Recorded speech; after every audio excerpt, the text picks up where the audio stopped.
ਮਨੁੱਖ ਦੇ ਚਿੰਤਨ ਦੇ ਵਿੱਚ ਜਿਵੇਂ ਕਿਸੇ ਚੀਜ਼ ਦੀ ਚਿੰਤਾ ਹੋ ਜਾਏ ਨਾ ਘਰ ਦੇ ਵਿੱਚ, ਉਹ ਚੀਜ਼ ਫਿਰ ਮਨੁੱਖ ਦੀ ਯਾਦ ਦੇ ਵਿੱਚੋਂ ਭੁੱਲਦੀ ਨਹੀਂ ਹੈ। ਬਾਰ-ਬਾਰ ਮਨੁੱਖ ਨੂੰ ਯਾਦ ਆਉਂਦੀ ਰਹਿੰਦੀ ਹੈ। ਕਿਉਂ? ਉਹ ਚਿੰਤਨ ਵਿੱਚ ਚਲੀ ਗਈ। ਔਰ ਚਿੰਤਾ ਮਨੁੱਖ ਨੂੰ ਉਸੇ ਚੀਜ਼ ਦੀ ਹੁੰਦੀ ਹੈ ਜਿਸ ਚੀਜ਼ ਦਾ ਮਨੁੱਖ ਨੂੰ ਇਹ ਪਤਾ ਹੋਏ ਕਿ ਇਹ ਚੀਜ਼ ਇਸ ਚੀਜ਼ ਤੋਂ ਬਿਨਾਂ ਹੋ ਨਹੀਂ ਸਕਦੀ। ਜਿਸ ਚੀਜ਼ ਦੀ ਪਰਵਾਹ ਹੋਏਗੀ ਉਹਦੀ ਚਿੰਤਾ ਹੋਏਗੀ, ਉਹਦੇ ਡਿੱਗਣ ਦੀ, ਗੁੰਮ ਹੋਣ ਦੀ। ਜਿਵੇਂ ਉਦਾਹਰਣ ਦੇ ਵਜੋਂ ਇੱਕ ਮਨੁੱਖ ਹੈ ਜਿਸ ਨੂੰ ਪੈਸੇ ਦੀ ਸਮਝ ਹੈ। ਅਗਰ ਪੈਸਾ ਗੁੰਮ ਹੋ ਜਾਂਦਾ ਹੈ ਉਹਨੂੰ ਚਿੰਤਾ ਹੋਏਗੀ ਕਿ ਉਹਨੂੰ ਪੈਸੇ ਦਾ ਪਤਾ ਹੈ। ਜਿਸ ਨੂੰ ਪੈਸੇ ਦਾ ਪਤਾ ਹੀ ਨਹੀਂ ਹੈ ਉਹਦੇ ਵਾਸਤੇ ਸਾਰਾ ਗੁੰਮ ਹੋ ਜਾਏ, ਸਾਰਾ ਆ ਜਾਏ, ਉਹਦੇ ਅੰਦਰ ਕੋਈ ਚਿੰਤਾ ਨਹੀਂ ਹੋਏਗੀ। ਅੱਜ ਦੇ ਇਸ ਸ਼ਲੋਕ ਦੇ ਵਿੱਚ ਮਹਾਰਾਜ ਇਸੇ ਚੀਜ਼ ਦੀ ਗੱਲ, ਮੈਂ ਆਰਾਧਨਾ ਸ਼ਬਦ ਤਾਂ ਆਪ ਜੀ ਨਾਲ ਸਾਂਝਾ ਕਰ ਰਿਹਾ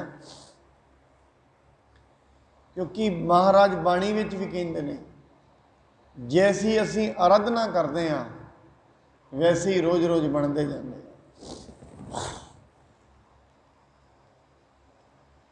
ਜਿਹੜੀ ਚੀਜ਼ ਮਨੁੱਖ ਦੀ ਯਾਦ ਵਿੱਚ ਚੱਲਦੀ ਹੈ ਵੈਸਾ ਹੀ ਮਨੁੱਖ ਦਾ ਵਿਅਕਤੀਤਵ ਬਣਦਾ ਜਾਂਦਾ ਹੈ। ਜੇ ਮਨੁੱਖ ਦੀ ਯਾਦ ਦੇ ਵਿੱਚ ਪਦਾਰਥ ਨੇ, ਹੌਲੀ ਹੌਲੀ ਦਿਮਾਗ ਪਦਾਰਥਾਂ ਵਰਗਾ ਕਠੋਰ ਹੁੰਦਾ ਜਾਏਗਾ। ਜੇ ਯਾਦ ਦੇ ਵਿੱਚ ਪਰਮਾਤਮਾ ਹੈ ਫਿਰ ਹੌਲੀ ਹੌਲੀ ਮਨ ਪਰਮਾਤਮਾ ਵਰਗਾ ਹੁੰਦਾ ਜਾਏਗਾ। ਮਹਾਰਾਜ ਕਹਿੰਦੇ ਆਰਾਧਿਆ ਹੈ ਕਿਹਨੂੰ? ਪੂਰੇ ਨੂੰ। ਇੱਥੇ ਪੂਰੇ ਸ਼ਬਦ ਦਾ ਮਤਲਬ ਕੀ ਹੈ? ਔਰ ਅਸੀਂ ਪੂਰਾ ਕਿਹਨੂੰ ਕਹਿੰਦੇ ਹਾਂ? ਜਿਹੜਾ ਮੁਕੰਮਲ ਹੋਏ, ਜਿਹੜਾ ਹੱਕ ਹੋਏ, ਜਿਹੜਾ ਸੱਚ ਹੋਏ, ਉਹਨੂੰ ਪੂਰਾ ਕਹਿੰਦੇ ਆ। ਜਿਵੇਂ ਕਿਸੇ ਨੇ 100 ਕਿਲੋ ਵਜ਼ਨ ਸਾਨੂੰ ਦਿੱਤਾ ਹੈ ਕਿਸੇ ਵੀ ਚੀਜ਼ ਦਾ, 1 ਕੁਇੰਟਲ, ਉਸ ਨੂੰ ਹੀ ਅਸੀਂ ਬਾਰ-ਬਾਰ ਤੋਲਿਆ, 100 ਕਿਲੋ ਵਜ਼ਨ ਨੂੰ ਤੋਲਿਆ, ਉੱਥੇ ਵੀ 100 ਕਿਲੋ ਸੀ, ਦੂਜੀ ਥਾਂ ਤੇ ਵੀ 100 ਕਿਲੋ ਸੀ, ਅਸੀਂ ਉਹਨੂੰ ਕਹਿੰਦੇ ਇਹ ਪੂਰਾ ਹੈ। ਜਿਹਦੇ ਵਿੱਚ ਕਮੀ ਨਾ ਆਏ, ਜਿਸ ਦੇ ਵਿੱਚ ਘਾਟਾ ਨਾ ਪਏ, ਉਹਨੂੰ ਕਹਿੰਦੇ ਨੇ ਪੂਰਾ। ਪਰਮਾਤਮਾ ਦੇ ਵਿੱਚ ਕਦੇ ਵੀ ਘਾਟਾ ਨਹੀਂ ਪਿਆ, ਨਾ ਅੱਜ ਪਿਆ ਹੈ, ਨਾ ਅੱਜ ਤੋਂ ਕਰੋੜਾਂ ਸਾਲਾਂ ਤੋਂ ਇਹ ਪ੍ਰਿਥਵੀ ਚੱਲਦੀ ਪਈ ਹੈ, ਕੋਈ ਨਵੀਂ ਤੇ ਹੈ ਨਹੀਂ ਹੈ। ਕੋਈ ਇੱਥੇ ਨਵਾਂ ਕੰਮ ਤੇ ਨਹੀਂ ਚੱਲ ਰਿਹਾ, ਤੇ ਕਰੋੜਾਂ ਸਾਲਾਂ ਤੋਂ ਚੱਲ ਰਹੀ ਹੈ।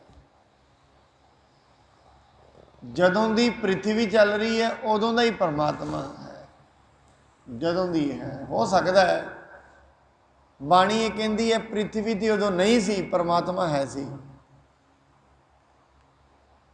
5 ਤੱਤ ਵੀ ਨਹੀਂ ਸਨ ਪਰ ਪਰਮਾਤਮਾ ਫਿਰ ਵੀ ਸੀ। ਇੱਥੋਂ ਇੱਕ ਚੀਜ਼ ਤੇ ਸਪਸ਼ਟ ਹੋ ਗਈ, ਪਰਮਾਤਮਾ ਕੋਈ 5 ਤੱਤਾਂ ਦਾ ਪੁਤਲਾ ਤੇ ਨਹੀਂ ਹੈ। ਇਹ ਤੇ ਸਪਸ਼ਟ ਹੋ ਗਈ। ਇਹ ਦੁਨੀਆ ਨਹੀਂ ਸੀ, ਪਰਮਾਤਮਾ ਪਹਿਲਾਂ ਵੀ ਸੀ, ਜਿਹਨੂੰ ਬਾਣੀ ਕਹਿੰਦੀ ਆਦਿ ਸੱਚ। ਆਦਿ। ਫਿਰ ਮਹਾਰਾਜ ਨੇ ਕਿਹਾ ਜੁਗਾਦ ਸੱਚ। ਆਦਿ ਤੋਂ ਜੁਗਾਦ ਦਾ ਬੜਾ ਫਰਕ ਹੈ। ਆਦਿ ਦਾ ਮਤਲਬ ਜਿਹੜੀ ਆਰੰਭਤਾ, ਉਸ ਆਰੰਭਤਾ ਤੋਂ ਬਾਅਦ ਯੁੱਗ ਬਣੇ ਨੇ। ਆਦਿ ਪਹਿਲਾਂ ਹੈ। ਆਦਿ ਸੱਚ, ਜੁਗਾਦ ਸੱਚ, ਹੈ ਭੀ ਸੱਚ, ਨਾਨਕ ਹੋਸੀ ਭੀ ਸੱਚ। ਉਹ ਪਰਮਾਤਮਾ ਜਿਸ ਨੇ ਇਹ ਪ੍ਰਿਥਵੀ ਦਾ ਪਸਾਰਾ ਬਣਾਇਆ ਹੈ, ਉਸ ਦੀ ਆਰਾਧਨਾ ਕੀਤੀ, ਜਿਹੜਾ ਸਦਾ ਕਾਇਮ ਰਹਿਣ ਵਾਲਾ ਹੈ। ਹੋ ਸਕਦਾ ਹੈ ਦੁਨਿਆਵੀ ਤੌਰ ਤੇ ਅਸੀਂ ਉਦਾਹਰਣ ਵੀ ਲੈ ਸਕਦੇ ਹਾਂ। ਕੋਈ ਮਨੁੱਖ ਅੱਜ ਸ਼ਕਤੀਸ਼ਾਲੀ ਹੈ, पर हो सकता है 5 साल बाद वो ना होवे। किसी मनुख दे कोल अज धन है, हो सकता है 5 साल बाद ना होवे। ये भी है, किसी दे कोल अज दिमाग है कि पता 5 साल बाद ना होवे। और एक गल ये भी नोट रखना आप जी, रोज़ रोज़ मनुख के अंदर बदलाव आता है बहुत वड्डा, एक एक सैकेंड जो बदलाव है वो एक एक सैकेंड आता है। इनू गुरु तेग बहादुर महाराज जी ने कहा है, सदा दुनिया ते एक जैसी चीज़ कोई भी नहीं रही। जिवें एक पत्थर है ना, उन पत्थर नूं असीं पकड़िया हौली हौली वड्डा होया, एक सारी स्टेट ते नहीं हो रहेगा, बदलेगा कुछ ना कुछ। जिवें साडे शरीर ने ये एक एक सैकेंड विच बदल रहे हैं। जिवें जिस छत थल्ले असीं बैठे हैं हुण, ये भावें वेखण दे विच बहुत मजबूत लग रही है, पर इहदे विच बदलाव आ रहा है एक एक सैकेंड। हर चीज़ बदलती है, हर चीज़। मनुख दे विचार भी बदलते हैं, मनुख का व्यवहार भी बदलता है, और एक एक सैकेंड बदलता है। ये विचार ते व्यवहार नूं किहड़ियां किहड़ियां चीज़ां प्रभावित करदियां ने। जिवें घरों निकले आ, घरों निकलदियां किहड़ी चीज़ सानूं मिली अगे। पहले समयां विच ना इत्थों तई भी खोज की गई, तुसीं घरों निकले हो, घरों निकलदियां तुहानूं किहड़ियां किहड़ियां चीज़ां मिलियां ने राह विच। इत्थों ये अनुमान लगा लेंदे सी अज दा दिन इस मनुख का कैसा है। इत्थों तई भी लोगों ने खोज की है, अगर किसी मनुख ने दुनिया तो जाना है तो 6 महीने पहला उहदे लक्षण कैसे होने शुरू हो जाते। इत्थों तई दियां खोजां हुई ने और हो सकदियां ने। हरेक चीज़ होने तो पहला लक्षण अपने पहला दे दिंदी है। कोई भी चीज़ है, बीमारी है, हुई है, होने तो पहला सानू उहदे लक्षण होने शुरू हो जाते हैं। बुखार होना है, उस तो पहला सानू उहदे लक्षण आउंदे ने। थोड़ी थकावट, जिन्ने भी उहदे लक्षण ने। हरेक चीज़ होने तो पहला अपने लक्षण देने शुरू कर दिंदी है। इस करके दुनिया विच हरेक चीज़ बदलाव विच है। हरेक चीज़ मनुख का आचार, मनुख का व्यवहार बदलता है रोज़ रोज़। तो इसनूं कोई ज़्यादा दूर जाने की लोड़ नहीं, अपनी जिंदगी के पिछले 2 सालों ही चले जाओ और कई चीज़ों को नोट करके वेखो भी मेरा गुरु के प्रति सुभाव अज कैसा है और आज तो साल पहला कैसा सी। गुरुद्वारे आए हैं, मत्था टेक रहे हैं, आज तो 1 साल पहला किहड़ी भावना सी, अज किहड़ी भावना है। जे बदलाव नहीं ना हो रहा फिर ਇਹਦਾ मतलब दिल पत्थर है। पत्थरों में बदलाव नहीं होंदा, ये कदे नोट करना। मनुखी हिरदियां दे भावनावां रोज़ बदलदियां नहीं। जे बदलाव नहीं आया फिर ਇਹਦਾ मतलब ये मनना पएगा हिरदा पत्थर है और इनू तोड़न का यतन करना चाहिए। ताई करके बदलाव नहीं आ रहा। जो मनुख है, इस करके जिहड़ा भगत हुंदा ना, भगत की भावना में रोज़ रोज़ चेंजिंग आउंदी है, रोज़ रोज़ बदलाव आउंदा है, रोज़ रोज़ उसके भाव नवे तो नवे बनते जाते हैं। जिन्होंने बाणी कहती साहिब मेरा नीत नवा। आप कहेंगे नवा किवें है? गुरुद्वारे आए हैं, वही गुरु ग्रंथ साहब महाराज साहब जी विराजमान हैं, वही शास्त्र ने, रुमाले में जरूर बदला आ जाता है तीजे दिन, पर नवा किवें है? गुरबाणी भी वही है, फिर गुरबाणी नवी किवें है? गुरबाणी दे विच जिहड़ा अनुभव होना है वो अनुभव नवा है रोज़ दी रोज़। ਔਰ ਕਿਹੜੇ ਹਿਰਦੇ ਵਿੱਚ? ਜਿਹੜੇ ਹਿਰਦੇ ਦੇ ਵਿੱਚ ਪਰਮਾਤਮਾ ਦੀ ਲੋ ਚੱਲ ਪਈ ਹੈ, ਸੁਰਤ ਚੱਲ ਪਈ ਹੈ ਜਿਹਦੀ। ਚੱਲੀ ਹੋਈ ਸੁਰਤ ਵਾਲੇ ਮਨੁੱਖ ਦੇ ਅੰਦਰ ਰੋਜ਼ ਰੋਜ਼ ਬਦਲਾਅ ਆਉਂਦਾ। ਵੈਸੇ ਤੇ ਬਦਲਾਅ ਤੇ ਹਰੇਕ ਵਿਅਕਤੀ ਵਿੱਚ ਹੀ ਆਉਂਦਾ ਹੈ। ਜਾਂ ਤੇ ਕੋਈ ਰੋਜ਼ ਰੋਜ਼ ਜੜ ਬਣਦਾ ਜਾ ਰਿਹਾ, ਪੱਥਰ ਬਣਦਾ ਜਾ ਰਿਹਾ, ਸੰਵੇਦਨਾਵਾਂ ਖਤਮ ਹੁੰਦੀਆਂ ਜਾ ਰਹੀਆਂ ਨੇ, ਜਾਂ ਤੇ ਐਸਾ ਹੈ ਕੋਈ, ਜਾਂ ਫਿਰ ਕੋਈ ਐਸਾ ਹੈ ਜਿਹਦੇ ਵਿੱਚ ਰੋਜ਼ ਰੋਜ਼ ਸੰਵੇਦਨਾਵਾਂ ਬਣਦੀਆਂ ਜਾਂਦੀਆਂ ਨੇ। ਦੋਵੇਂ ਤਰਫ ਦਾ ਬਦਲਾਅ ਹੈ। ਔਰ ਬਦਲਾਵ ਕਦੀ ਵੀ ਇੱਕ ਤਰਫਾ ਨਹੀਂ ਹੁੰਦਾ, ਦੋ ਤਰਫਾ ਹੁੰਦਾ ਹੈ। ਜਾਂ ਤੇ ਮਨੁੱਖ ਦੀ ਸ਼ਖਸੀਅਤ ਰੋਜ਼ ਰੋਜ਼ ਰਸਾਤਲ ਵੱਲ ਨੂੰ ਜਾ ਰਹੀ ਹੈ, ਜਾਂ ਰੋਜ਼ ਰੋਜ਼ ਆਕਾਸ਼ ਵੱਲ ਨੂੰ ਜਾ ਰਹੀ ਹੈ, ਜਾਂ ਤੇ ਰੋਜ਼ ਰੋਜ਼ ਸੁਰਤ ਦੁਨੀਆ ਵਿੱਚ ਫਸਦੀ ਜਾ ਰਹੀ ਹੈ, ਜਾਂ ਦੁਨੀਆ ਤੋਂ ਨਿਕਲਦੀ ਜਾ ਰਹੀ ਹੈ। ਹੋ ਤੇ ਇੱਕ ਚੀਜ਼ ਤੇ ਹੋ ਰਹੀ ਹੈ, ਕੁਝ ਵੀ ਹੋਏ। ਉਹਦੇ ਲਈ ਤੁਸੀਂ ਆਪਣੀ ਜ਼ਿੰਦਗੀ ਦੇ ਪਿਛਲੇ ਮਹੀਨੇ ਨੂੰ ਤੇ ਇਸ ਮਹੀਨੇ ਨੂੰ ਆਪਸ ਦੇ ਵਿੱਚ ਕੰਪੇਅਰ ਕਰਕੇ ਦੇਖ ਸਕਦੇ ਹੋ। ਹੁਣ ਇਹ ਇੰਨੀ ਮੁਸ਼ੱਕਤ ਕੌਣ ਕਰੇਗਾ? ਆਪਣੇ ਮਨ ਨੂੰ ਮਾਪਣ ਦੀ ਇੰਨੀ ਮੁਸ਼ੱਕਤ ਕੌਣ ਕਰੇਗਾ? ਅਸਲ ਵਿੱਚ ਜਦੋਂ ਆਲਸ ਹੁੰਦਾ ਹੈ ਨਾ, ਆਲਸ, ਉਹਨੂੰ ਤਮੋ ਗੁਣ ਕਹਿੰਦੇ ਨੇ। 3 ਗੁਣਾਂ ਵਿੱਚ ਧਰਤੀ ਬਣੀ ਹੋਈ ਹੈ। ਇੱਕ ਹੁੰਦਾ ਹੈ ਤਮੋ ਗੁਣ। ਤਮੋ ਗੁਣ ਉਹ ਵਾਲੀ ਬਿਰਤੀ ਹੈ ਜਿਹੜੀ ਕੁਝ ਕਰਨਾ ਹੀ ਨਹੀਂ ਚਾਹੁੰਦੀ, ਬਸ ਪਈ ਹੋਈ ਹੈ। ਤਮੋ ਗੁਣ ਵਾਲਾ ਵਿਅਕਤੀ ਆਪਣੀ ਜ਼ਿੰਦਗੀ ਵਿੱਚ ਕਈ ਵਾਰੀ ਇਹ ਵੀ ਕਹਿੰਦਾ, ਸੁਣਿਆ ਜਾਂਦਾ ਹੈ, ਸਭ ਕੁਝ ਰੱਬ ਨੇ ਹੀ ਕਰ ਦੇਣਾ, ਮੈਨੂੰ ਤੇ ਕਰਨ ਦੀ ਲੋੜ ਹੀ ਨਹੀਂ ਹੈ।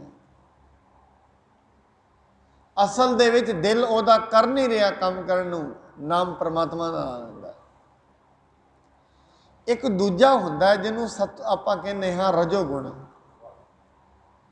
ਰਜਵ ਗੁਣ ਦਾ ਮਤਲਬ ਹੈ ਭੱਜਣਾ ਹੀ ਜਾਣਦਾ, ਬਸ ਦਿਨ ਰਾਤ ਭੱਜ ਰਿਹਾ। ਕਿਉਂ ਭੱਜ ਰਿਹਾ? ਇਹਨੂੰ ਬੈਠਣਾ ਵੀ ਨਹੀਂ ਆਉਂਦਾ। ਹੋ ਸਕਦਾ ਹੈ ਸਰੀਰ ਤੇ ਭਾਵੇਂ ਨਾ ਭੱਜੇ, ਮਨ ਰੋਜ਼ ਰੋਜ਼ ਭੱਜਦਾ ਰਹਿੰਦਾ ਹੈ, ਭੱਜਦਾ ਰਹਿੰਦਾ ਹੈ ਸਾਰਾ ਦਿਨ। ਇੱਥੋਂ ਤਾਈਂ ਦੀ ਸੁਰਤ ਆ ਬਣਦੀ ਹੈ। ਰਜੋ ਗੁਣ ਵਾਲਾ ਵਿਅਕਤੀ ਰੋਟੀ ਵੀ ਧਿਆਨ ਨਾਲ ਨਹੀਂ ਖਾਏਗਾ, ਇਹ ਉਹਦੀ ਪਹਿਚਾਣ ਹੈ। ਜੇ ਉਹਦੇ ਅੱਗੇ ਰੋਟੀ ਵੀ ਹੋਏਗੀ ਨਾ, ਉਹ ਵੀ ਭੱਜਦਿਆਂ ਭਜਾਉਂਦਿਆਂ ਖਾਏਗਾ। ਬਸ ਜਿਹੜੀ ਸੋਚ ਵਿੱਚ ਉਹ ਲੱਗ ਗਿਆ, ਸਾਰਾ ਦਿਨ ਉਹਦੇ ਵਾਸਤੇ ਭੱਜਦਾ ਰਹੇਗਾ, ਸਾਰਾ ਦਿਨ, ਭਾਵੇਂ ਰੋਟੀ ਕਿਸੇ ਵੀ ਚੀਜ਼ ਵਾਸਤੇ। ਇਹਨੂੰ ਰਜਵ ਗੁਣ ਕਹਿੰਦੇ ਨੇ। ਫਿਰ ਤੀਜਾ ਹੈ ਸਤਵ ਗੁਣ, ਜਿਹਦੇ ਵਿੱਚ ਥੋੜਾ ਤਮੋ ਹੋਵੇ, ਥੋੜਾ ਰਜੋ ਹੋਵੇ, ਜਿਹਨੂੰ ਅਸੀਂ ਬੈਲੈਂਸ ਕਹਿ ਸਕਦੇ ਹਾਂ, ਉਹਨੂੰ ਕਹਿੰਦੇ ਨੇ ਇਹ ਸਤਵ ਗੁਣੀ ਹੈ। ਜਿਸ ਦੇ ਵਿੱਚ ਆਲਸ ਵੀ ਹੈ ਤੇ ਰਜਬ ਵੀ ਹੈ, ਦੋਵੇਂ ਚੀਜ਼ਾਂ ਨੇ। ਇਸ ਕਰਕੇ ਮਨੁੱਖ ਆਪਣੀ ਜ਼ਿੰਦਗੀ ਵਿੱਚ ਕਈ ਵਾਰੀ ਜਿਵੇਂ ਲੰਮਾ ਹੀ ਪਿਆ ਹੈ, ਬਿਲਕੁਲ ਵੀ ਮੇਰੇ ਅੰਦਰ ਤਾਂ ਕੋਈ ਬਦਲਾਅ ਨਹੀਂ, ਪੱਥਰਾਂ ਜਿਹਾ। ਹੁਣ ਆਪਣੇ ਮਨ ਦਾ ਵਿਸ਼ਲੇਸ਼ਣ ਕੌਣ ਕਰੇ? ਵੀ ਪਿਛਲੇ ਮਹੀਨੇ ਵੀ ਇਹ ਜਪਜੀ ਸਾਹਿਬ ਦੀ ਮੈਂ ਬਾਣੀ ਪੜ੍ਹੀ ਸੀ, ਉਦੋਂ ਵੀ ਐਸਾ ਹੀ ਹਿਸਾਬ ਕਿਤਾਬ, ਮਨ ਨਹੀਂ ਸੀ ਲੱਗਦਾ। ਅੱਜ ਵੀ ਪੜ੍ਹ ਰਿਹਾ, ਅੱਜ ਵੀ ਮਨ, ਇਹਦਾ ਮਤਲਬ ਮਨ 'ਚ ਤੇ ਬਦਲਾਅ ਆਇਆ ਹੀ ਨਹੀਂ। ਅੱਜ ਤੋਂ 10 ਸਾਲ ਪਹਿਲਾਂ ਇੱਕ ਓਂਕਾਰ ਐਵੇਂ ਪੜ੍ਹੀਦਾ ਸੀ, ਅੱਜ ਵੀ ਇਵੇਂ ਪੜ੍ਹੀਦਾ, ਕੋਈ ਪਤਾ ਤਾਂ ਲੱਗਿਆ ਨਹੀਂ। ਇਹਦਾ ਮਤਲਬ ਕੁਝ ਵੀ ਬਦਲਾਅ ਨਹੀਂ ਆਉਂਦਾ। ਹਾਂ, ਇਹ ਹੋ ਸਕਦਾ ਹੈ ਬਦਲਾਅ ਕਾਹਦੇ ਵਿੱਚ ਆ ਸਕਦਾ ਹੈ? ਸਰੀਰਿਕ ਤੌਰ 'ਤੇ ਬਦਲਾਅ ਜ਼ਰੂਰ ਆ ਗਿਆ ਹੈ। ਮੈਂ ਬੜੀ ਵਾਰੀ ਕਹਿਣਾ ਹੁੰਦਾ, ਸਰੀਰ ਦੇ ਤੌਰ 'ਤੇ ਬਦਲਾਅ ਕਰਨ ਦੀ ਜ਼ਰੂਰਤ ਨਹੀਂ ਹੈ, ਇਹ ਆਪਣੇ ਆਪ ਹੀ ਹੋ ਜਾਣਾ ਹੈ। ਕਿਸੇ ਨੂੰ ਇਹ ਕਹਿਣ ਦੀ ਲੋੜ ਨਹੀਂ ਪਰਮਾਤਮਾ ਮੈਨੂੰ ਬੁੱਢਾ ਕਰ ਦੇ, ਸਰੀਰ ਆਪਣੇ ਆਪ ਹੀ ਬੁੱਢਾ ਹੋ ਜਾਣਾ। ਇੱਕ ਸਰੀਰ ਦੀ ਯਾਤਰਾ ਹੀ ਬਜ਼ੁਰਗੀ ਹੈ, ਬਸ। ਇਹ ਮਤ ਜਾਣਨਾ ਸਰੀਰ ਦੀ ਬਜ਼ੁਰਗੀ ਦੇ ਨਾਲ ਕਿਤੇ ਮਨ ਦੀ ਬਜ਼ੁਰਗੀ ਦਾ ਵੀ ਸੰਬੰਧ ਜੁੜਿਆ ਹੈ, ਐਸਾ ਨਹੀਂ ਹੈ। ਇਹ ਤੇ ਗੁਰੂ ਤੇਗ ਬਹਾਦਰ ਮਹਾਰਾਜ ਵੈਰੀ ਕਲੀਅਰ, ਬਹੁਤ ਕਲੀਅਰਲੀ ਦੱਸ ਰਹੇ ਨੇ, ਬੜੇ ਸਪਸ਼ਟ ਨਾਲ। ਕਹਿੰਦੇ ਸਰੀਰ ਦੀ ਬਜ਼ੁਰਗੀ ਦੇ ਨਾਲ ਮਨ ਦੀ ਬਜ਼ੁਰਗੀ ਦਾ ਕੋਈ ਸੰਬੰਧ ਨਹੀਂ ਹੈ। ਸਰੀਰ ਨੂੰ ਬਜ਼ੁਰਗ ਕਰਨ ਦੀ ਲੋੜ ਨਹੀਂ ਪੈਂਦੀ, ਇਹ ਆਪਣੇ ਆਪ ਹੀ ਹੁੰਦਾ ਜਾਂਦਾ ਹੈ। ਕਹਿੰਦੇ ਵੇਖ ਲਓ, ਅਸੀਂ ਕੋਈ ਉਪਰਾਲਾ ਕੀਤਾ ਸਰੀਰ ਨੂੰ ਬਜ਼ੁਰਗ ਕਰਨ ਦਾ? उपराला बस असीं रोज़ एक करते हैं, रोटी खाने हैं, बस साह लैने आ। ये जेडे साह लै रहे हैं यही इनू बजुर्ग कर रहे हैं, यही साह। आ जेड़ा दिन ते रात है यही यदी शक्ति नू निढाल करता है रोज़ दी रोज़। और इनू बजुर्ग करने की लोड़ नहीं, बुढ़ा करने की लोड़ नहीं, ये अपने आप ही हो जाएगा। बदलाव लियाना पैंदा है मन दे विच, ते वो किवें आउंदा है? आराध आराध के, जिन्हों पूरा प्रभ आराध्या, जिस चीज़ की असीं गल कर रहे हैं। बदलाव आउणा है आराधना दे नाल। और जिस चीज़ नूं असीं आराधदे हैं जिंदगी विच रोज़ रोज़, मनुख जिस चीज़ नूं रोज़ रोज़ याद करता है उहदे वर्गा ही हो गया है रोज़ रोज़। ये नोट कर लेना, साडा सुभाव जिस वर्गा भी है असी उसकी आराधना की है, वो भावें जान के की होए या अणजाने विच भी हो जाती है अपने आप ही। कुछ सुभाव मनुख का प्रभावित होता है इसकी सिमरती तो। जिहड़े विचार निकल के आउंदे ने ना, विचार निकल के आउंदे ने सिमरती तो। जो मनुख की सिमरती है, जो याद है, और तुसीं हैरान हो जाओगे मनुख दे कोल लखां जन्मां की याद पई है, लखां जन्मां की। ताहीं ते बाणी का शब्द है, हो आया दूर हो चल के। इसका मतलब इत्थों तो पता लगता है भी याद डूंगी है, इत्थों तो ही गल पहुँच सकती है। इत्थों ये पता लगता है जिहड़ी यात्रा है, जिहड़ी सिमरती है साडे कोल बड़ी डूंगी है, बड़ी लम्मी है। पर वो सिमरती अज डूंगी पिछे नहीं जाती। कारण की है? बड़े बैरीयर सड़ गए ने। कादे? मोह दा, काम दा, क्रोध दा। फिर मनुख का जिहड़ा सुभाव है खूह के डड्डू वर्गा बन गया। बस खूह का मेंढक होंदा है ना, जिहड़ा खूह के मेंढक की जिहड़ी साइकोलॉजी हुंदी है कैसी हुंदी है, वो कहता है ये जिहड़ा खूह है इस तो वड्डा दुनिया में कुछ नहीं है, वो खूह तो वड्डा। ऐसी साइकोलॉजी एक मनमुख मनुख की भी हुंदी है। कहता रोटी खाण पीण तो सवै, घर बनाउण तो सवै, इस तो बाहर तो दुनिया में कुछ है ही नहीं है। किहड़े परमात्मा, किहड़ा खंड, किहड़ा ब्रह्मंड, वो ये चीज़ नूं नहीं जानता। जिवें एक बार एक कूआ सी, बड़ी बाढ़ आ गई, नदियाँ आ गई, दरियाज विच बाढ़ आई, तो मेंढक चल के कूए दे विच डिग गया, दरिया वाला। और ऑलरेडी जिहड़ा कूआ सी ना, उहदे विच दूजा मेंढक पहले ही सी। उन्होंने पुछदा कित्थों आया? कहंदे दरिया चों, समुंदर चों। कहंदे समुंदर किड्डा कुंडा है? बड़ा वड्डा है। समुंदर की कोई कल्पना की करिए, बहुत वड्डा है, कोई मापदंड है ही नहीं। किन्ना कुछ डूंगा है, कोई मापदंड नहीं। कमाल हो गई। उन्हें एक छाल लगाई, आ लै एडा क्या है? नहीं भाई वो बड़ा वड्डा है। उन्हें दूजी लगा दी, एडा को होएगा? नहीं बहुत वड्डा है, उसकी की गिनती करा। उन्हें तीजी लगाई तो कूए के परली तरफ लग गया। कहता लै भाई इस तो वड्डा तो पूरी दुनिया में कुछ है ही नहीं। मेरी तो कैलकुलेशन ये कहती है। इस करके मनुख दियां भी 3-4 छालां ने। पहला जो पढ़ता है उदों नौकरी मिल जाए, नौकरी तो बाद इसका मैरिज हो जाती है, परिवार हो जाता है, फिर वो परिवार के रिश्ते नाते कर देंदा, बस फिर बजुर्ग हो जाता है। इस तो वध छाल ही नहीं कोई। सारी जिंदगी इन्हां दोनों तिन्नां छालों के विच ही घूमती रहती है, इसे चिंतन विच। इसे चिंतन तो बाहर ये जाता ही नहीं है। कौन परमात्मा, केड़ा परमात्मा, कित्थे रहिंदा है, कोई जानन दी अंदर जिग्यासा ही नहीं उठती। इत्थों ये मनना पएगा ये अंदर बदलाव नहीं होना।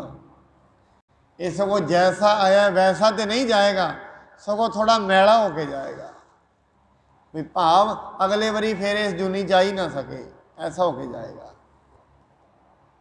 इस करके जिहदी सुरत नहीं ना तुरी, आपां कहने नहीं दुनिया ते आया खाली चला जाए, ऐसा नहीं है। बाणी नहीं मानती खाली कोई आया है। बाणी कहती ना कोई खाली आया है तो ना किसे खाली जाना है। मनुख बड़ा कुछ लैके आया है तो बड़ा कुछ लैके जाएगा। लैके की आया है? गुण लैके आया, गुण। आत्म है दे अंदर, आत्म ये नाल ही है, उसनों ये लैके आया नाल ही है। तो जदों दी है, जदों दी होंद है, उदों दा नाल है। फिर करके की जाएगा? इनू तो गवा जाएगा तो दुखों दियाँ पंडां, अवगुणा दियां पंडां नाल बन के जाएगा। गुणा गवाई गंठड़ी, अवगुण चली बन, ये बन के जाएगा नाल, खाली नहीं जाता कोई भी इत्थों। बाणी कहती है या तो गुणा दियां बन के जाएगा या अवगुणा दियां बन के जाएगा। और ये हरेक मनुखी जिंदगी च करके जाएगा अपनी जिंदगी। जैसियां ये पंडां होणगियां इस दे कोल, जैसियां भी पंडां शब्द तां वरतले है। हुण ये तो नहीं पंडां कोई जिवें असीं वेखदे हां भी मोढे ते लगा के थोड़ी ना जाएगा, नहीं। इत्थे पंडां शब्द नूं मतलब असीं लांगे, असीं वेख सकते हैं इस दी सिमरती दे विच जिहड़े विकार ने वो जमा हो जाणगे सिमरती विच, ते ओही जिहड़े विकार ने अगले जन्म का कारण बन जाएंगे। कैसा जन्म होएगा वो डिपेंड करेगा इसकी सिमरती कैसी है। पूरी कैलकुलेशन होंदी है, इनबिल्ट सिस्टम है परमात्मा का सारा। ये नहीं उन्हें सानू कढ़ना है फिर वो चिंता में हो जाएगा भी किवें करा हुण इहनूं किहड़ी जूनी च पावां, नहीं। जिवें असीं वेखदे ना बैंकां दे विच स्लैबां बणीआं हुंदियां ने, जिवें 5 लाख का लोन लैना है, और नालों नाल 5 लाख पाउंदे ने, इंटरस्ट सारा कुछ स्लैब टैन्यूअर सारा कुछ बन के आ जाता, नालों नाल स्लैब बनी है पूरी, कोई बहुत ही टेंशन की लोड़ नहीं है। इहदा इनबिल्ट सिस्टम है सारा परमात्मा का। ये नहीं जो जीव दुनिया तो जाते हैं उन्होंने चिंता हो जाती की करा इन्हां दा, नहीं। महाराज कहते जो कुछ पाया सो एका वार, जो ने किया है इक्को बारी कर दिता है सारा कुछ। इस करके दुनिया ते जीव आउंदे रहिंदे ने, जदों इत्थों जाते ने आए भी एक सिस्टम के अधीन ने, हुक्म दे विच चले भी हुक्म विच जांदे ने। इस करके महाराज कहते उन्होंने आराधो। आराधना किहदी करनी है? जिहड़ा पूरा है, जिहड़ा सदा कायम रहने वाला है। दुनिया ते ऐसी कोई भी शख्सियत नहीं जिहड़ी सदा कायम रहने वाली है, पर परमात्मा सदा कायम है। किहड़े रूप विच कायम है ये किसी को नहीं पता, क्योंकि उहदा ना कोई रूप है ना कोई रंग है, उहदा कोई ऐसा रूप रंग नहीं। मारे पूरा प्रभ आराध्या, पूरा जाका नाउं। जिहड़ा नाउं शब्द है ना, नाउं, इनू गुरबाणी विच नाम के रूप में भी लिया गया है, नाम होना। ये जिहड़ा नाउं शब्द है इनू कई बार नहाउण दे लई भी वरत्या गया है, साचा साहिब साच नाई, या ये नाउं शब्द का मतलब हुक्म भी लिया गया, हुक्म। परमात्मा आप पूरा है, जिहड़ा उहदा हुक्म है वह भी पूरा है, उहदा न्याय भी पूरा है। इस करके दुनिया दे विच कदे भी बेन्यायी किसी नाल नहीं हुंदी। असीं कहांगे बड़े व्यक्ति होणगे जिहड़े कहंदे साडे नाल बेन्यायी होई है, बड़े लोग ये कहणगे नहीं, बेन्यायी नहीं हुंदी। जो होना हुंदा है कर्मां दे अधीन उही हुंदा है, बेन्यायी किसी नाल भी नहीं हुंदी। पूरा प्रभ आराध्या, पूरा जाका नाउं। उस पूरे परमात्मा की आराधना की, उसका मतलब ये मत जानना किते बाहर बैठा है। असीं बड़ी बारी ना उंगल चक लैंदे आ, किवें कहंदा बस उत्ते वाला जानदा है। उत्ते वाला क्यों भाई? अजकल तो विज्ञान ने खोज कर ली है, पृथ्वी के थल्ले कोई पृथ्वी थोड़ी ना जिते टिकी हुई है। तुसीं थल्ले वाला भी कह सकते हो। ये पृथ्वी आकाश दे विच है, ब्रह्मंड दे विच, इहदियां चारों दिशावां ने। उत्ते वाला पता है क्यों? साडे देश, इस देश दे विच तकरीबन 700 साल मुगलों का राज रहा। तो ये मनते ने परमात्मा 7वें आसमान में है बैठा है। इस करके वो कह देंगे ने उत्ते वाला जाने, इत्थे नहीं, ये नहीं कहना चाहिए उत्ते वाला जाने, कहना चाहिए जो मेरे अंदर बैठा है वो जाने, जिहड़ा मेरे अंदर नोट करता है। उत्ते वाला क्यों जाने? उत्ते नहीं है, वो सारी थाई है, बाणी मनती है। वो जानता है, हर चीज़ को जानता है। क्यों जानता है? अंदर बैठा है, बाहर नहीं है। पूरा प्रभ आराध्या पूरा जाका नाव, जिसका न्याव सच्चा है, जिसका हुक्म सच्चा है, उहदे हुक्म दे विच जीवां दा आउणा, उहदे हुक्म दे विच जीवां दा जाना, उहदे हुक्म दे विच ही मिलना, उहदे हुक्म दे विच ही विछड़ना। जो कुछ भी मिलता है हुक्म विच मिलता है। इस करके जदों विछोड़ा भी हुंदा है ना किसी चीज़ का, बाणी ये कहती है तेरे भाग ने तां विछोड़ा होया है। जे कुछ मिले है वो भी भाग सन। आप जी सवेरे आज जपजी साहिब पढ़िया होएगा ना, कदे इस पंक्ति को पूरा विचारियो, क्योंकि गुरु नानक साहिब जी की गल जो समझना होए ना, एक तो होंदा पढ़ के अगे लंघ जाना। मैं जी गल पहला कह रहा भी 10 साल तो पढ़े है, बदला कोई नहीं, बाणी भी सुनी है, बदला कोई नहीं। ਇਹਦਾ मतलब ये है हजे मन सुरत ਜਿਹੜੀ ਉਹ तुरी नहीं रब दे राह ते। तुरन का मतलब की है? बदला आ जाएगा उदण ही, उस दिन बदल जावांगे। इस करके जिहड़ी जानकारी हुंदी है ना, जानकारी वेदां दा ज्ञान, शास्त्रां दा ज्ञान, ये मनुख के सुभाਅ नूं नहीं बदल सकता। सुभाਅ नूं की बदलदा है? मनुख का अनुभव। सुभाਅ नूं अनुभव बदलता है, ज्ञान बदलता है। जिहड़ा अंदरों ज्ञान हुंदा है, अनुभव हुंदा है जिहड़ा। कदे भी जानकारियां ज्ञान मनुख के सुभाਅ नूं नहीं बदल सकते। बड़े लोग ने जिन्हां शास्त्रां दे मतलब जिवें जिवें मनुख बजुर्ग होएगा, जे 80-90 साल का हो गया है, उसने पता नहीं किन्नियां कथा कहानियां सुनिया होणगियां, पर वो बाहरों सुनिया ने तो जानकारियां ने। उसने मनुख के अंदर दियां चतुराइयां नूं खत्म नहीं किया, मनुख के अंदर दे विकारां नूं खत्म नहीं किया उन्हां चीज़ां ने। क्यों नहीं किया? क्योंकि वो किसी दियां नहीं, अपनी नहीं है। इतिहास तो सुनिया है पर किसी का सुनिया है, अपना इतिहास की है ये जानिया ही नहीं है। अपना इतिहास की है, मेरा मन की कहता है। गुरबाणी तो गुरु का मन है कि मेरा मन गुरु के मन नाल सहमत है कि नहीं है, कि गुरु के मन तो टेढ़ा चलता है, ये तो देखना पेगा ना। इस करके अपना मन गुरु के मन नाल सहमत है कि नहीं है, वेखना यह है। बाहर दियां जानकारियां, ये जानकारियां ने सिर्फ प्रेरित कर दियां ने, चल भाई चल। जे किते इन्हां तो प्रेरणा लैके चल पिया मनुख, फिर अंदरों इनू अनुभव देणगे, जिन्हों असीं प्रकाश कह दिंदे हां, ज्ञान कह दिंदे हां, समझ कह दिंदे हां। इस करके मनुख नूं बदलदा है अनुभव। और मैं इहदे लई बड़ी वारी एक उदाहरण वरता, जिवें कोई सड़क है सुनसान, तो लोकी कहण इह सड़क ते ना जाओ, इस लुट लैंदे ने लोकी। मनुख एवें कोई लुट लैंदा, मैं जावांगा।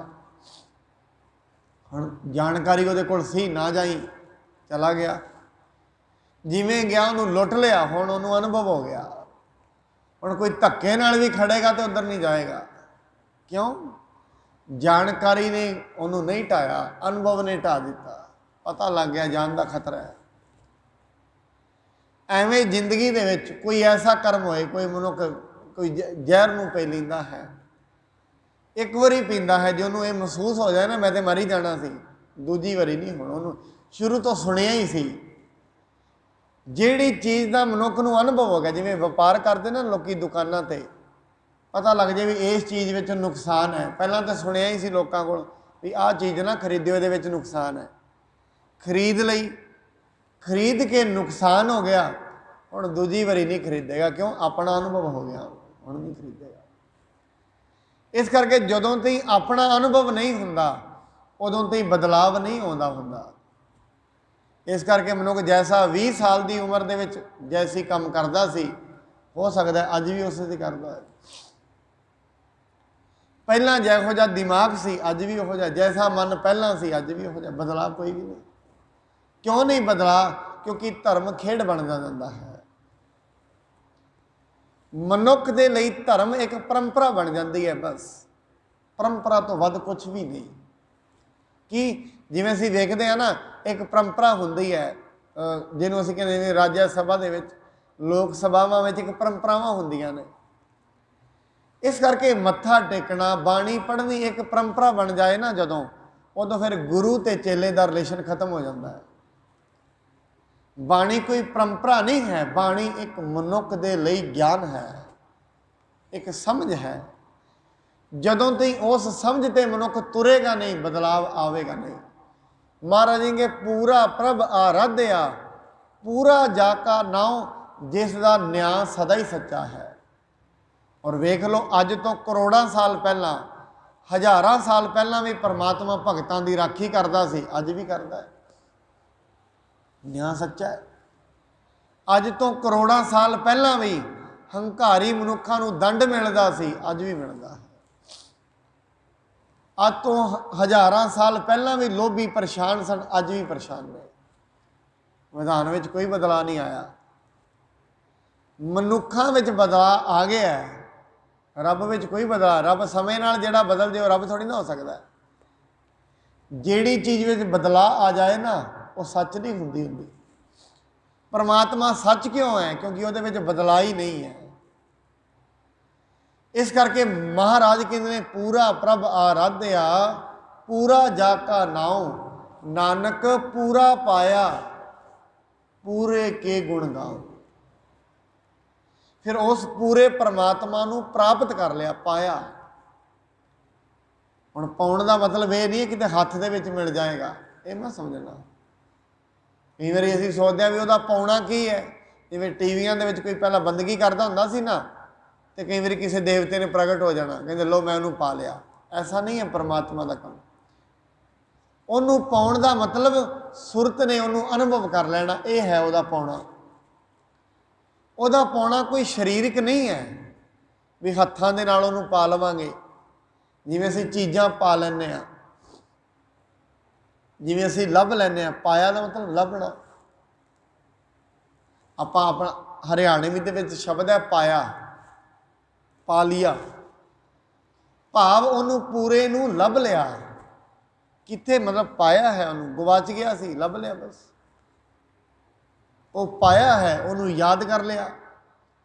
ਪੂਰੇ ਕੇ ਗੁਣ ਗਾਓ, ਹੁਣ ਉਸ ਦੇ ਪੂਰੇ ਦੇ ਮੈਂ ਗੁਣ ਗਾਉਣਾ ਹਾਂ, ਉਸ ਪੂਰੇ ਦੇ। ਪਰ ਅਕਸਰ ਦੁਨੀਆ ਦੇ ਵਿੱਚ ਇਹ ਹੁੰਦਾ ਹੈ, ਮਨੁੱਖ ਗੁਣ ਗਾਉਂਦਾ ਹੈ ਕਿਸੇ ਵਿਅਕਤੀ ਦੇ, ਸ਼ਕਤੀ ਦੇ ਗੁਣ ਕੋਈ ਨਹੀਂ ਗਾਏਗਾ, ਵਿਰਲੇ ਮਨੁੱਖ ਗਾਉਂਦੇ ਨੇ। ਇਸ ਕਰਕੇ ਜਿਹੜੇ ਵਿਅਕਤੀਆਂ ਦੇ ਗੁਣ ਗਾਉਂਦੇ ਨੇ, ਵਿਅਕਤੀਆਂ ਦੇ ਗੁਣ ਤੁਸੀਂ ਹਜ਼ਾਰਾਂ ਸਾਲ ਗਾਉਂਦੇ ਰਹੋ, ਪਰ ਵਿਅਕਤੀ ਵਰਗੇ ਫਿਰ ਨਹੀਂ ਬਣ ਸਕਾਂਗੇ। ਪਰਮਾਤਮਾ ਦੇ ਗੁਣ ਗਾਉਣ ਦਾ ਇੱਕ ਫਾਇਦਾ ਹੈ, ਉਹਦੇ ਗੁਣ ਗਾ ਗਾ ਕੇ ਪਰਮਾਤਮਾ ਵਰਗੇ ਅਸੀਂ ਬਣ ਸਕਦੇ ਹਾਂ ਰੋਜ਼ ਰੋਜ਼। ਪਰਮਾਤਮਾ ਦੇ ਗੁਣ ਗਾ ਗਾ ਕੇ ਮਨੁੱਖ ਪਰਮਾਤਮਾ ਵਰਗਾ ਬਣ ਸਕਦਾ ਹੈ। ਬਾਣੀ ਕਹਿੰਦੀ ਹੈ, ਜਿਨ੍ਹਾਂ ਨਾ ਵਿਸਰੈ ਨਾਮ ਸੇ ਕਿ ਨੇਹਿਆ, ਭੇਦ ਨਾ ਜਾਣੋ ਮੂਲ ਸਾਈਂ ਜਿਹਾ। ਪਰ ਜੈਸੇ ਰੱਬ ਵਿੱਚ ਗੁਣ ਨੇ, ਐਸੇ ਹੀ ਗੁਣ ਉਹਦੇ ਭਗਤ ਵਿੱਚ ਵੀ ਪ੍ਰਗਟ ਹੋ ਜਾਂਦੇ ਨੇ। ਇਸ ਕਰਕੇ ਉਹਦੇ ਗੁਣ ਗਾ ਗਾ ਕੇ ਉਸ ਨੂੰ ਪਾ ਲਿਆ ਜਾਂਦਾ ਹੈ। ਗੁਣ ਕਹਿ ਗੁਣੀ ਸਮਾਵਣਿਆ। ਇਹ ਮਹਾਰਾਜ ਜੀ ਅੱਜ ਜਿਹੜੀ 24 ਅਸ਼ਟਪਦੀ ਸੀ ਸੁਖਮਨੀ ਸਾਹਿਬ ਦੀ, ਉਹਦੀ ਅਸੀਂ ਸ਼ਲੋਕ ਦੀ ਵਿਆਖਿਆ ਸੁਣੀ ਹੈ। ਕੱਲ੍ਹ ਨੂੰ ਹੁਣ ਜਿਹੜੀਆਂ ਇਹਦੀਆਂ 8 ਪੌੜੀਆਂ ਨੇ, ਅਸੀਂ ਇੱਕ ਇੱਕ ਕਰਕੇ ਉਹਦੀ ਵਿਆਖਿਆ ਕਰਾਂਗੇ। ਪੂਰਾ ਪਰਮਾਤਮਾ ਕੀ ਹੈ, ਕਿਵੇਂ ਪਾਉਣਾ ਹੈ, ਕਿਹੜੇ ਤਰੀਕੇ ਨੇ, ਇਹਦੇ ਬਾਰੇ ਕੱਲ੍ਹ ਨੂੰ ਅਸੀਂ ਅੱਗੇ ਸ਼ੁਰੂ ਹੋਵਾਂਗੇ। ਕਿਉਂਕਿ ਕਿਤੇ ਹੋ ਜਾਏ ਮਨੁੱਖ ਜਿਹੜੇ ਰਸ ਵਿੱਚ ਜੁੜਿਆ ਹੋਇਆ ਹੈ, ਕਿਉਂਕਿ ਦੁਨੀਆ ਵਿੱਚ ਇੱਕ ਰਸ ਵਿੱਚ ਮਨੁੱਖ ਜੀ ਰਿਹਾ ਹੈ, ਕਿਤੇ ਉਸ ਰਸ ਤੋਂ ਬਾਹਰ ਨਿਕਲ ਜਾਏ, ਉਸ ਰਸ ਤੋਂ ਬਾਹਰ ਨਿਕਲੇ, ਤਾਂ ਹੀ ਕਰਕੇ ਸਤ ਸੰਗਤ ਹੈ, ਤਾਂ ਹੀ ਕਰਕੇ ਗੁਰਬਾਣੀ ਹੈ, ਤਾਂ ਹੀ ਕਰਕੇ ਕਥਾ ਹੈ, ਤਾਂ ਹੀ ਕਰਕੇ ਕੀਰਤਨ ਹੈ। ਕਿਉਂ? ਰਸ ਤੋਂ ਬਾਹਰ ਨਿਕਲ ਜਾਈਏ। ਔਰ ਹਰੇਕ ਮਨੁੱਖ ਇਹ 9 ਰਸ ਨੇ, ਇਹਨਾਂ ਵਿੱਚੋਂ ਇੱਕ ਰਸ ਵਿੱਚ ਜੁੜਿਆ ਹੋਇਆ ਹੈ, ਕਿਸੇ ਇੱਕ 'ਚ। ਕਿਹੜੇ ਕਿਹੜੇ 'ਚ? ਰਸ ਸੋਇਨਾ, ਰਸ ਰੂਪਾ ਕਾਮਣ, रस परमल की वास, रस घोड़े रस सेजा मंदर, रस मिठा रस मास, एते रस शरीर के कह घट नाम निवास। इन्हां विचों किसी एक रस दे विच सुरत जुड़ी हुई है। हुण जदों तई उस रस विच जुड़ी होएगी समझ आएगी नहीं। इनू ते ना महाराज ने नशा भी गिणिया। आपां कहने आ साडे पिंड दे विच तकरीबन असीं कह दिंदे आ 1000 बंदे ने ते 40 बंदे नशे करन वाले ने, बाकी सारे ठीक ने। नहीं, महाराज कहंदे नहीं, इत्थे ते हरेक मनुख ही नशे विच है। वखरी गल है। नशे ही मनुख की पछाण की हुंदी है। ਉਹਦੀ पहचान है जदों नशा बड़ा गहरा हो जाए ना, उसनूं ये नहीं पता रहिंदा बोलना की है, ये भी नहीं पता रहिंदा किहदे नाल की बोलना है, किवें बोलना है। ये नशे ही मनुख की पछाण है। किहड़ा मेरे फायदे च है, किहड़ा मेरे नुकसान च है, ये भी नहीं पता। कित्थे सौना है, कित्थे बहना है, ये भी नहीं पता। की खाना है, की नहीं खाना, ये भी नहीं पता। ये नशे ही मनुख जदों पूरे नशे विच पहुँच जाता है, उसकी पहचान है। महाराज कहते इवें जेड़े मनुख नूं माया दे रसां दा नशा लग्या उन्होंने भी नहीं पता लगता कि मेरी जिंदगी विच लाभदायक है कि नहीं है, किहड़ी चीज़ मेरे काम आएगी किहड़ी नहीं आएगी। मनुख लगता उन्हां ही चीज़ों नूं अपने काम दियां समझदा जिहड़ियां शरीर दे काम आउण वालियां ने। बाणी कहंदी शरीर दे काम ते चीज़ां उदों तई ने जदों तई तूं जिउंदा है। गड्डियां ने, घोड़े ने, घर ने, मंदिर ने, कदों तई कामयाब ने जदों तई शरीर है। पर शरीर तो बाद भी तो कुछ रहना है। शरीर दे नाल गल खत्म नहीं होनी। जे किते शरीर दे नाल ही गल खत्म हो जाए फिर गुरुद्वारे आउण दा की लोड़ है, मंदिर विच आउण दी की लोड़ है, मस्जिद विच जाण दी की लोड़ है। शरीर दे नाल गल खत्म नहीं हुंदी। शरीर दे खत्म होण दे नाल फिर गल अगे चल पैंदी है। इस करके जदों तई मनुख माया के नशे में है उन्होंने सत संगत भी चंगी नहीं लगती, कथा कीर्तन तो बड़ा दूर रहिंदा है, भजदा है। कारण की है, हजे नशे में है। उन्होंने ये पता ही नहीं लग रहा बाणी मेरे किन्ने काम दी है, नाम मेरे किन्ने काम दा है, ये मैनू की फायदे ने पता ही नहीं है। कदे रब किरपा करेगा ये नशा उतरेगा फिर पता लगना है। हो सकता है कईयां दा सारी उम्र ही नहीं उतरता। जिस दिन भी उतर गया फिर असीं कहने पता नहीं जी मैं हुण नाम जपदा तो अखां चों अथरू आउंदे ने। कई बार लोग कहते हैं बड़ा विराग होंदा है, नाम जपीदा ना बाणी पढ़ी अथरू बड़े होंदे ने। काहदे लई होंदे ने? मनुख रोंदा कदों है? रोंदा है पश्चाताप दे विच। मैं सारी जिंदगी इवें गवा लई, थोड़ा जिहा समा बचिया तो हुण की करांगा। इस करके परमात्मा की आराधना करनी। जिवें मैनूं याद आउंदा कहंदे एक बार ना एक व्यक्ति अपनी पैली दे विच पहले समय ना जिवें जानवर पैंदे सी ना खेतां 'च, उन्हां नूं मारन वास्ते कोई ना कोई जिवें डलियां डुलियां रोकी रखदे हुंदे सी, उन्हां दे नाल मारदे हुंदे सी। कहंदे कोल ही नदी सी ते नदी वाल नूं मूँह करके उन्हें पैली दे विचों पट्टिया डलियां बनाउणीਆਂ सी। उन्हें की वेख्या कुछ कंचे जे लभ गए, उन्होंने मोती जे लभ गए। उन्हें ये तो बड़े सोहणे ने, उन्हां दे नाल उन्हें जानवरां नूं मारना, इधरों मारना ते नाल ही नदी सी उहदे विच जाके डिग जाणे। हुण एक दिन उहदे घर दी रोटी लैके आए, कहंदे बड़ा सोहणा दे मैनूं बच्चे दे गल च पावांगे। उन्हें दे दिता। हुण घर विच बच्चा उहदे नाल खेडदा, एक दिन जोर ही आ गया। कहंदे इह की है? कहंदे ते पैली दे विचों लैंदे ने, बड़े सारे सी साडे कोल। कहंदे इह हीरे ने। नहीं ये तो मोती समझ लिया असीं, हीरे ने ते की कीमत है? कहंदे एक दी कीमत 1 लाख रुपया है। दोवें मियाँ बीबी सिर ते हत्थ धर के बह गए। ते कमाल हो गई। कहंदे ये जेड़े हीरे ने पता नहीं किन्ने के मैं नहर विच वगा दिते ने, पता नहीं किन्ने। ये जेड़े सवास ने सवास ये हीरे ने, ते जेड़ी गलेल है वो शरीर है, ये विच पए हुए ने। ते मनुख रोज़ रोज़ मारी जाता है तो सुट्टी जाता है नहर में। एक सवास भी मुड़ के वापस नहीं मिलता। की कमाया एक सवास में, यदा पूरा लेखा है। एक सवास भी मुड़ के नहीं मिलना। और ये सवास असल दे विच मिणे होए मिणे ने हर एक मनुख नूं, भावें कोई जवान है भावें बच्चा है। ਇਸ ਕਰਕੇ ਪਰਮੇਸ਼ਰ ਦੀ ਆਰਾਧਨਾ, ਉਹਦੀ ਬੰਦਗੀ ਕਰਨੀ, ਇਹੀ ਮਨੁੱਖ ਦਾ ਪਰਮ ਕਰਤੱਵ ਹੈ। ਨਾਲ ਨਾਲ ਜਿਹੜੇ ਉਹਦੇ ਦੁਨਿਆਵੀ ਫਰਜ਼ ਨੇ, ਆਪਣੀ ਖੇਤੀ ਕਰਨੀ, ਜੋ ਬਿਜ਼ਨਸ ਕਰਨਾ, ਉਹਨਾਂ ਨੂੰ ਕਰੇ, ਨਾਲ ਨਾਲ ਦੁਨਿਆਵੀ ਫਰਜ਼ ਨਿਭਾਏ, ਨਾਲ ਨਾਲ ਉੱਥੇ ਬੈਠ ਕੇ ਪਰਮਾਤਮਾ ਦੀ ਬੰਦਗੀ ਸੁਰਤ ਚੱਲ ਪਏ। ਇੰਨੀਆਂ ਬੇਨਤੀਆਂ ਪ੍ਰਵਾਨ।